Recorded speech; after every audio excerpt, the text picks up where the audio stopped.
오늘 시간에는 새로운 시작과 시험이라는 제목으로 하나님 말씀 증거하도록 하겠습니다. 제가 지난 주일에 2024년 첫째 주일을 맞이하면서 다시 시작하는 자의 기쁨이라는 제목으로 말씀을 전했습니다. 새해를 맞이한 것은 참 좋은 것이고 다시 무엇인가를 시작할 수 있다라고 하는 것은 많은 기대와 소망을 갖게 해줍니다. 하지만 우리는 새해를 맞이하고 다시 시작을 했음에도 불구하고 곧 여러 가지 시험에 빠질 일들을 만나게 됩니다. 사실 날짜만 바뀌었지 우리의 일상생활의 모습을 보면 실제로 바뀐 것은 거의 없습니다. 그래서 우리는 새로운 시작을 하자마자 여러 가지 한계에 부딪히기도 하고 똑같은 문제에 빠지기도 하고 늘 있었던 문제 때문에 어려움을 당하기도 합니다. 오늘 성경 말씀에는 예수님께서 마귀에게 광야에서 40일을 금식하시고 줄이신 후에 시험을 받으시는 내용이 나옵니다.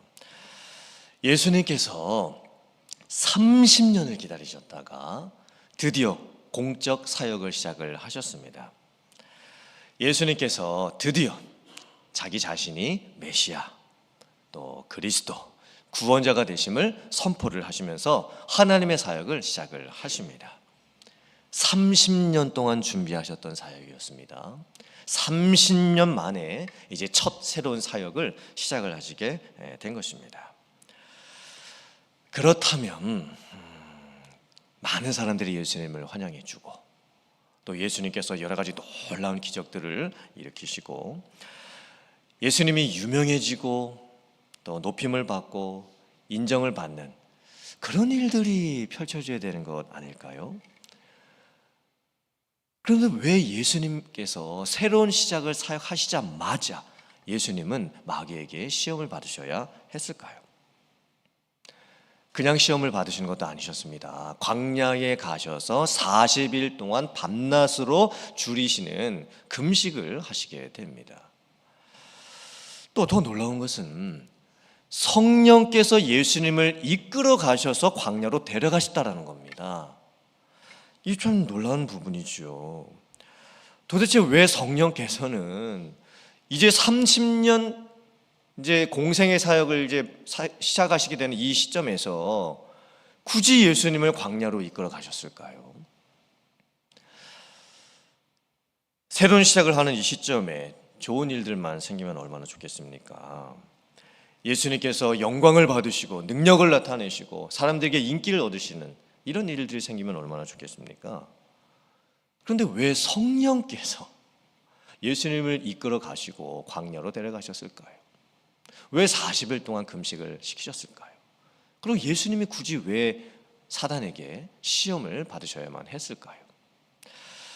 이 사건을 통해서 하나님께서 우리에게 주시는 은혜와 결단은 무엇일까요? 함께 오늘 그것을 나누기를 원합니다. 예수님께서 광야에서 40일 동안 금식을 하신 후에 마귀가 했던 첫 번째 시험은 이 돌들에게 명하여 이 돌들을 떡으로 바꾸고 그 떡을 먹으라라는 시험이었습니다.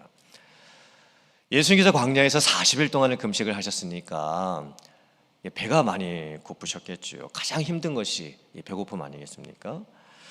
그래서 마귀는 돌을 명해서 떡으로 바꾸라 그리고 그것을 먹으라 이렇게 시험을 하게 됩니다.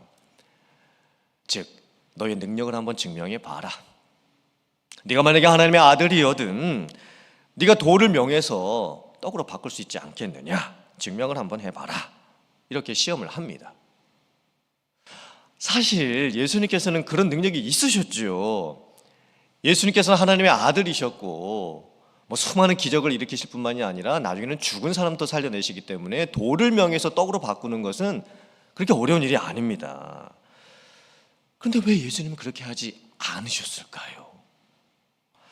더욱이 예수님께서 돌을 떡으로 바꾸시게 되면 왜 사단에게 지게 되시는 것일까요? 왜 돌을 떡으로 바꾸면 안 되는 것일까요? 자, 예수님께서 세상에 오신 목적은 죄인들을 구원하시기 위해서 오셨습니다. 예수님께서는 그 구원을 이루시기 위해서 친히 사람이 되셨습니다. 육신을 가지고 계셨습니다. 그리고 이 땅에 사시는 동안에 사람이 겪는 그 모든 고난들을 다 친히 겪으셔야만 했습니다.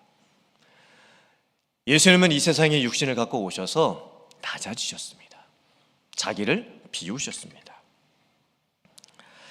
왜 성령께서 예수님을 이끄셔서 광야로 가게 하셨을까? 그리고 예수님 공생애의 첫 사역의 시작을 능력을 나타내는 사역이 아니라 시험을 받는 일로 시작을 하게 하셨을까요? 이 모습은 예수님께서 하늘의 영광과 권능을 다 버리시고 이제 하나님의 뜻에 순종하시기 위해서 앞으로 인간으로서 당해야 할 그 모든 고난과 아픔과 슬픔과 한계를 경험을 하셔야만 했기 때문입니다. 만약에 예수님께서 돌을 변하게 해서 떡으로 바꾸어 버리신다면, 그리고 그것을 단순히 배가 고프다고 먹게 되신다라고 한다면 하나님의 뜻에 역행을 하게 되는 것입니다. 돌은 광야이지요. 떡은 편안함입니다. 지금은 예수님께서 돌을 택하셔야만 되는 때입니다. 광야에 돌이 있지만 그 돌이 주는 고난에 순종을 하는 것이 하나님의 뜻을 따르는 것입니다.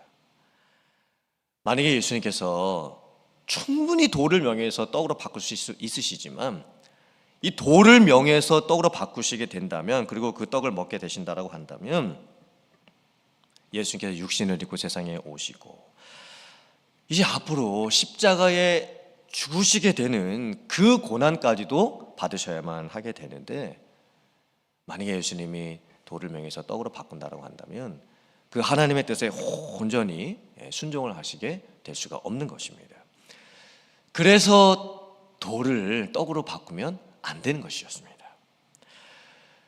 예수님께서 사단의 시험을 어떻게 이기셨을까요? 참으로 놀랍게도 말씀을 인용하십니다. 신명기 8장 3절의 말씀을 인용하시면서 사단의 시험을 이기십니다. 다 같이 신명기 8장 3절 말씀 함께 봉독해 보겠습니다. 시작. 너를 낮추시며 너를 줄이게 하시며 또 너도 알지 못하며 네 조상들도 알지 못하던 만나를 네게 먹이신 것은 사람이 떡으로만 사는 것이 아니요 여호와의 입에서 나오는 모든 말씀으로 사는 줄을 네게 알게 하려 하심이니라. 아멘. 왜 예수님께서 사단의 시험을 이기실 때에 이 말씀을 언급을 하셨을까요? 왜 과거에 하나님의 백성들이 광야에서 40년 생활하던 때에 하나님께서 만나를 먹이셨던 사건을 언급을 하고 계시는 걸까요? 광야 40년의 기간은 하나님께서 하나님의 백성들을 테스트하시는 기간이었습니다. 광야에서 40년을 보낸다. 마음껏 먹지 못합니다. 편하게 자지도 못합니다. 모든 것이 부족한 삶입니다.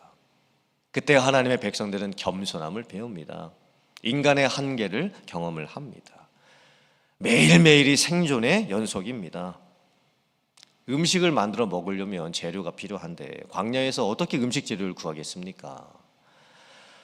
그때 하나님께서 만나를 매일같이 내려주십니다. 만나는 쉽게 말씀드리면 고운 가루와 같습니다. 오늘날로 하면 밀가루, 쌀가루 그런 가루와 비슷합니다. 그런데 만나로 해먹을 수 있는 음식이 아주 한정되어 있습니다. 과자와 같은 전병을 만들어 먹든지 아니면은 떡을 만들어 먹든지, 그리고 전을 만들어 먹든지 부침개를 만들어 먹든지, 그래도 기름이 별로 없었기 때문에 아마 퍽퍽한 그런 부침개와 전 같은 것을 만들어 먹어야만 했을 겁니다. 만나는 매일 아침마다 각 가정의 사람 명수대로 정해진 양만 거두어야만 했습니다. 욕심을 부려서 이거 내일 먹을 거를 미리 챙겨둬야 되겠다, 이렇게 더 욕심을 부려서 거두게 되면 그 만나는 썩어버리고 맙니다. 하나님께서 왜 광야 40년 동안 하나님의 백성들을 이렇게 만나를 먹이시면서 훈련을 시키셨을까요? 사람이 떡으로만 사는 것이 아니에요. 하나님의 입에서 나오는 하나님의 말씀으로 살아갈 수 있다라는 것을 가르쳐 주시기 위함이었습니다. 그렇다면 사단이 예수님을 시험했던 이 첫 번째 시험은 오늘날 우리들에게도 똑같이 적용이 됩니다. 사단은 오늘날 우리들에게도 똑같이 예수님에게 했던 시험을 우리들에게도 하고 있습니다. 사단이 지금 우리들에게 이렇게 시험을 하고 있는 것입니다. 나는 네가 구원받은 하나님의 자녀임을 안다. 그렇다면 너의 삶에는 돌과 같은 것은 없어야 된다. 네가 하나님의 구원을 받은 하나님의 자녀가 아니냐? 그렇다면 너의 삶에는 돌과 같은 것은 하나도 없고 돌과 같이 힘들고 괴롭고 어려운 일들은 하나도 일어나지 않고 이제 너의 삶에는 떡만 있어야 된다. 네가 하나님의 자녀고 하나님께서 너를 돌보실 테니까 하나님께서 너를 떡을 먹이시고 마음껏 배불리 먹이시고 너의 모든 것들을 인도하시고 또 해결해 주시고 너는 이제 하나님께 돌 말고 떡만 달라 하면서 살아라. 예수님을 시험했던 사단은 지금 우리들을 똑같이 이렇게 시험을 하고 있습니다. 만약에 우리가 하나님, 저는 돌을 원하지 않습니다. 저는 떡만 원합니다. 이렇게 바라고 기도하고 있다고 한다면 이미 저희는 사단의 시험에 넘어가 버린 것입니다. 솔직히 새해가 되면 우리가 많은 것을 기대합니다. 하는 일이 잘 되고 돈도 많이 벌고 자녀들은 형통하고 행복하고 또 신앙생활도 성령 충만해서 잘하고 몸은 건강해서 하나도 아프지 않고 사실 우리가 인간적으로 바라고 원하게 되는 것은 다 좋은 것들이지요. 정말 꽃과 같은 길이 펼쳐지고 내 인생에 돌과 같은 것들은 하나도 없기를 저희가 바라고 원하게 됩니다. 우리들 중에서 그 누구도 고생하고 고난받고 힘들어지고 피곤하고 또 수고하고 애쓰게 되는 것을 원하는 사람은 없습니다. 그러나 우리의 삶에 떡만 있을 수는 없습니다. 때로는 하나님께서 우리에게 원하시는 삶은 나에게 있는 돌을 그대로 받아들이는 것입니다. 돌이 의미하는 게 무엇일까요? 딱딱한 돌, 모가난 돌, 뾰족한 돌, 상처를 만들어내는 돌, 무거운 돌. 이게 돌이 의미하는 것들이지요. 그런데 때로는 우리의 인생 가운데 삶에 이런 돌과 같은 것이 있다라고 해도 그 돌을 내 삶의 한 부분으로 인정할 수 있는 것, 그것이 하나님께서 우리에게 원하시고 계시는 겁니다. 사실 새해가 되어서도 우리들 주변을 보면 다 돌뿐인 것 같습니다. 사방에 지금 내 인생에 여러 가지 참 걸려 넘어지는 돌들, 무거워서 더 이상 들고 있을지도 못할 것 같은 돌들, 뾰족해서 찔리는 돌들, 걸려서 넘어지는 돌들, 너무나 많은 문제들이 아직도 여전히 우리의 삶에 있음을 저희들이 보게 됩니다. 그렇다면 돌로 가득한 인생을 살아낼 수 있는 방법이 무엇일까요? 그것은 하나님의 말씀입니다. 사랑하는 성도님들, 여러분들에게 올해 2024년을 맞이하면서 하나님께서 여러분에게 주셨던 성경 말씀 단 한 구절이라도 정말 있으십니까? 내가 새해를 맞이하면서 이 새해를 어떻게 살아야 될까? 하나님께서 나에게 주시는 말씀이 무엇일까라고 하면서 말씀을 묵상하시다가 한 구절이라도 하나님께서 나에게 주시는 성경 말씀, 그 말씀, 그것이 있으십니까? 그것도 없이 여러분들께서 새해를 시작하셨다고 한다면 여러분들은 새해를 잘못 시작하신 겁니다. 아니, 어떻게 새해를 시작하는데 하나님이 내게 주시는 말씀 한 구절도 없이 시작할 수가 있겠습니까? 그건 말이 안 됩니다. 예전에는 새해가 되면 교회에서 말씀 카드 뽑기 이런 행사를 한 적도 있었습니다. 성경 구절이 적힌 여러 가지 이제 성경 책갈피를 이제 만들어 놓고 이제 성도님들이 이제 하나씩 이제 이렇게 뽑지요. 다 제각각 성경 구절이 다르게 적혀 있죠. 그리고 이제 그걸 뽑으면 이 말씀이 하나님께서 올해 나에게 주시는 말씀이구나 라고 이렇게 생각하면서 그런 방법으로라도 하나님의 말씀을 가까이 하려고 했던 그런 모습이 기억이 나기도 합니다. 물론 그게 다 좋다라는 의미는 아닙니다. 그 뭐 말씀 카드를 딱 뽑았을 때 그게 어떻게 또 하나님이 나에게 주신 또 새해 말씀이 다 될 수가 있겠습니까? 그냥 하나의 말씀이겠지요. 하지만 분명한 신앙의 원리는 확실합니다. 시험을 이기는 능력이 무엇입니까? 하나님의 말씀인 줄 믿습니다. 올해에 여러분들이 그 말씀으로 살아가실 수 있기를 주님의 이름으로 축원합니다. 두 번째, 사단이 예수님을 시험합니다. 사단이 예수님을 데리고 예루살렘 성에 있었던 성전 꼭대기로 데려갑니다. 그리고는 예수님에게 이렇게 시험을 합니다. 네가 만일 하나님의 아들이거든 뛰어내리라. 그러면 성경에 기록된 것처럼 하나님께서 천사들을 보내셔서 네가 땅에 떨어지게 될 때에 땅에 부딪히지 아니하고 너를 받들어서 보호를 해 주실 것이다. 이것은 또 무슨 의미가 있는 시험일까요? 이 의미가 무엇일까요? 사단의 두 번째 시험의 의미는 예수님에게 어떤 문제가 생겼을 때 하나님께서 즉각 반응하시는지 안 하시는지를 한번 시험해 봐라는 뜻입니다. 즉 예수님이 지금 죽을 위험에 처하게 되었을 때에 하나님께서 예수님을 정말 하나님의 아들로 여기신다면, 하나님이 예수님을 그렇게 사랑하신다라고 한다면 하나님께서 뭐라도 해주시지 않겠느냐, 정말 하나님이 그렇게 해주시는지 아니 해주시는지 한번 시험을 해봐라, 이런 의미입니다. 사단의 두 번째 시험이 더 독특한 것은 사단조차도 지금 하나님의 말씀을 인용하고 있다는 것입니다. 네가 만약에 성전 꼭대기에서 뛰어내리게 되면 하나님께서 성경의 말씀에 놓으셨던 것처럼 그 일이 진짜 일어나는지 안 일어나는지를 한번 시험을 한번 해봐라. 성경 말씀이 진짜인지 아닌지 한번 테스트를 한번 해봐라.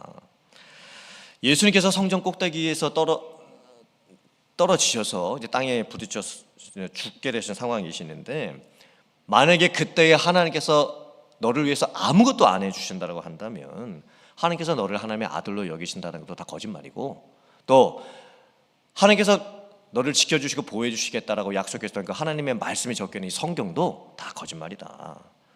한번 증명을 해봐라. 이렇게 지금 시험을 하고 있는 것입니다. 역시나 사단의 두 번째 시험은 오늘날 우리들에게도 똑같이 시험으로 찾아옵니다.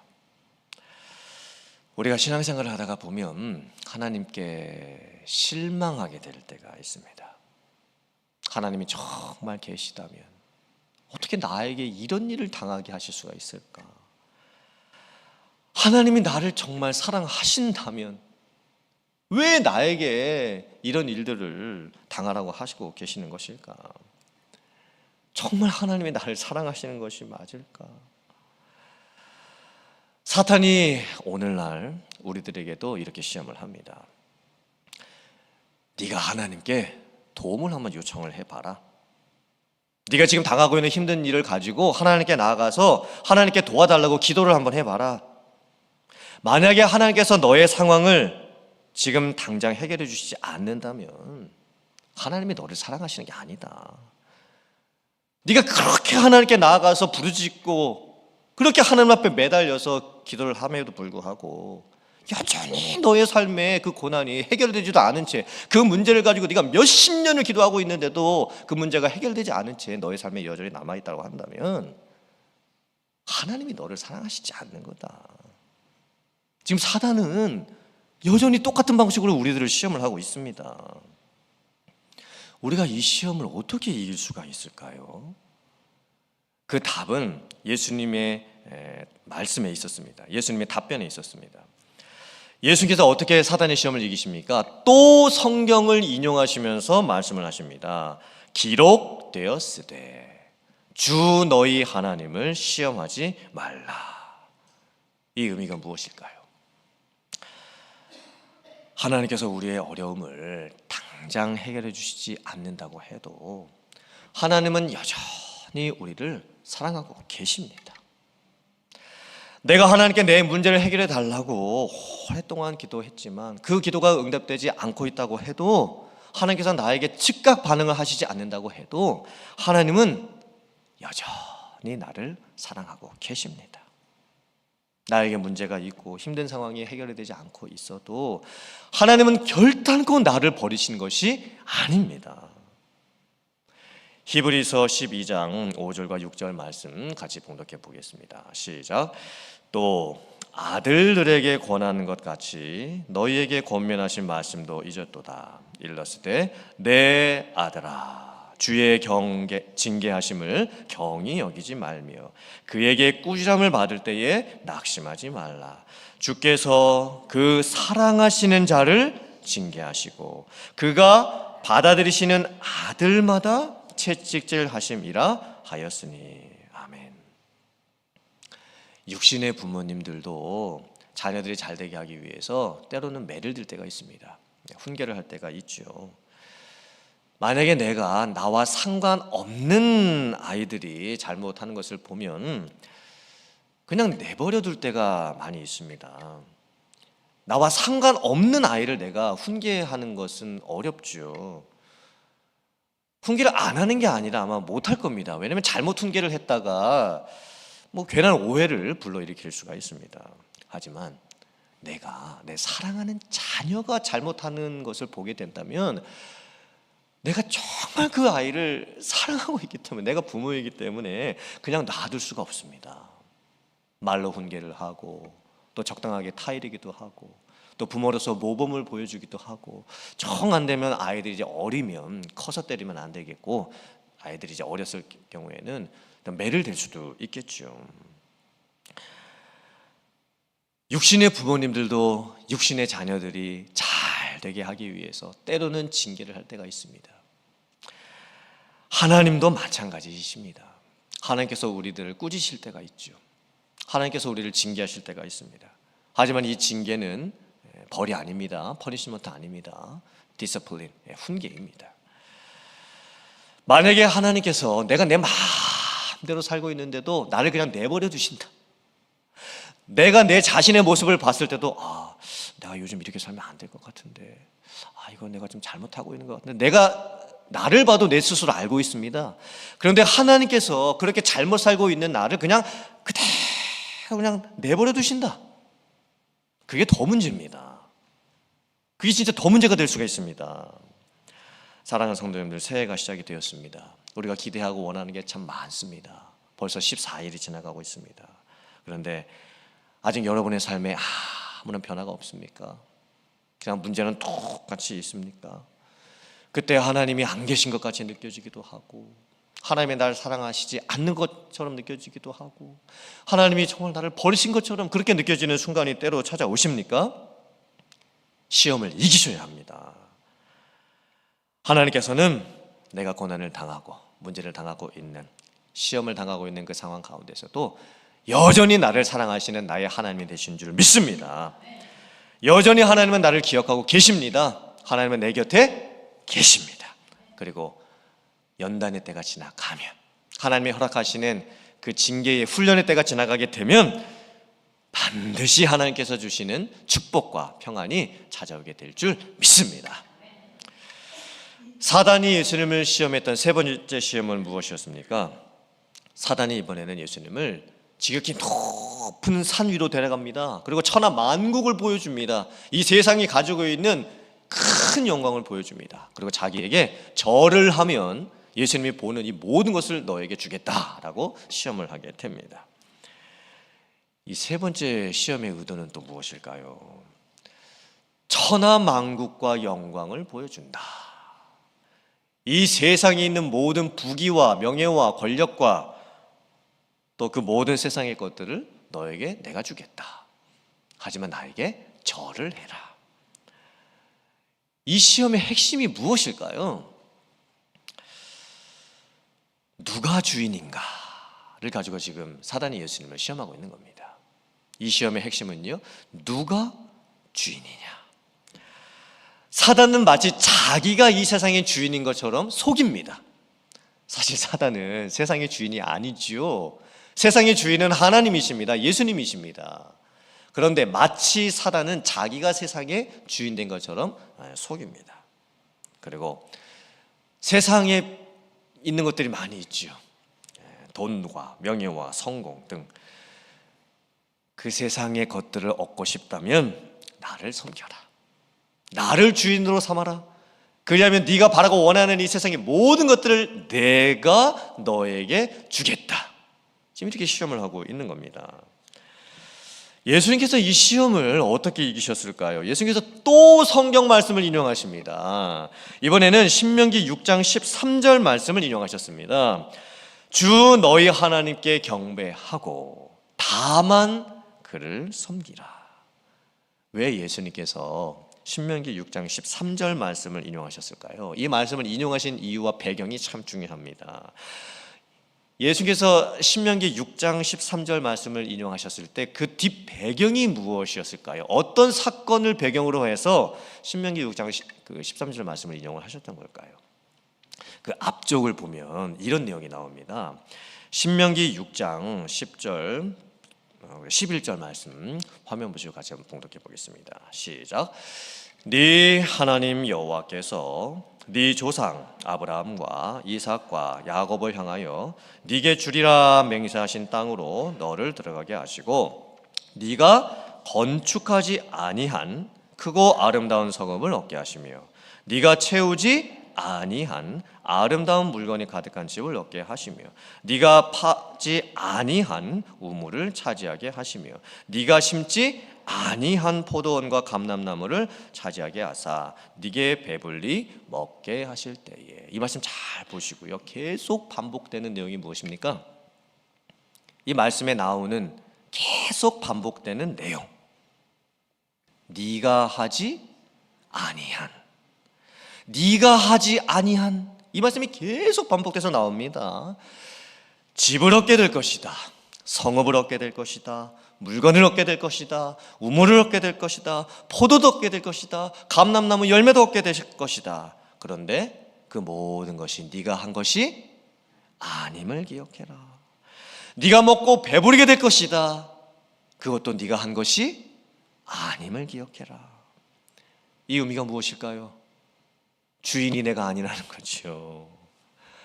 주인은 하나님이시고 내가 가지고 있는 모든 소유들이 하나님이 나에게 주신 선물이라는 것, 또한 세상을 사는 동안에 내게 잠깐 허락해 주신 것이라는 것, 궁극적으로 내가 다 가지고 내 소유를 삼고 내 마음대로 할 것이 아니라는 것.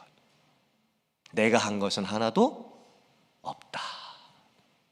하나님께서 다 행해 주신 것이다. 나는 주인이 아니다. 하나님이 주인이시다. 이것을 지금 깨달으시라고 하나님께서 신명기 6장 말씀을 하나님의 백성들에게 주셨던 겁니다. 예수님을 시험했던 사단은 오늘날 우리들도 똑같이 시험을 하고 있습니다. 사단은 우리들에게 세상을 보여주고 있지요. 그리고 이 세상에 있는 돈과 명예와 권력과 힘을 다 가져라. 네 것을 삼아라. 이렇게 유혹을 합니다. 그런데 세상에 있는 자원은 한정되어 있죠. 내가 이만큼을 가지면요, 다른 사람이 이만큼을 못 갖는 거예요. 그게 이 세상의 원리입니다. 그래서 사람들이 어떻게 할까요? 자기 몫을 채우겠다고 서로 갈등하고 경쟁하고 싸울 수밖에 없습니다. 내가 더 많이 가질수록 누군가는 더 적게 가질 수밖에 없는 거예요. 다른 사람이 더 많은 것을 가지게 되면 나는 더 그 사람보다 적게 가질 수밖에 없는 거예요. 다 똑같이 갖고 누리면서 살 수는 없습니다. 그래서 사람들이 행하게 되는 것은 무엇일까요? 자기가 더 적게 가지려고 합니까? 아니죠. 그러함에도 불구하고 나는 더 많이 가져야 된다고 생각을 합니다. 그리고 서로 갈등하게 되죠. 싸우게 되죠. 왜냐하면 내가 더 많은 것을 다른 사람보다 더 가져야 되기 때문입니다. 그래서 전쟁이 일어납니다. 그래서 경제 불균형이 일어납니다. 심지어는 사람을 팔아서 어떤 무엇을 얻고자 합니다. 이게 우리들의 세상의 모습입니다. 사단은 지금 많은 사람들을 자기의 노예로 삼았습니다. 많은 사람들은 자기의 인생의 주인을 사단으로 삼고 지금 사단을 섬기면서 살아가고 있습니다. 그게 이 세상의 모습인 거예요. 사단의 시험에 넘어가 버린 사람들이 얼마나 많은지 모릅니다. 우리가 한번 묵상해 보았으면 좋겠습니까? 나는 지금 누구를 주인으로 섬기고 있는가? 내 인생의 주인은 누구인가? 우리가 어떻게 시험을 이길 수가 있겠습니까? 우리에게 이런 믿음의 고백이 있어야 될 줄 믿습니다. 하나님, 제가 한 것은 하나도 없습니다. 제가 가지고 있는 이 모든 것은 하나님께로부터 온 것입니다. 하나님이 저의 주인이십니다. 예수님께서 나의 주가 되십니다. 성령께서 나의 삶을 주인 되어 이끌고 계십니다. 이 고백이 여러분들의 믿음의 고백이 되시기를 주님의 이름으로 축원합니다. 그리고 이제 올해 우리들의 인생을 살아가면서 내가 주인 삼은 모든 것 내려놓고 이 찬양의 고백처럼 하나님만 온전히 섬길 수 있는 여러분들 되시기를 주님의 이름으로 축원합니다. 그래서 올 한 해에 사단이 끊임없이 우리를 시험한다 할지라도 능히 그 모든 시험을 이기고 승리할 수 있는 여러분들 다 되실 수 있기를 주님의 이름으로 축복합니다. 아멘.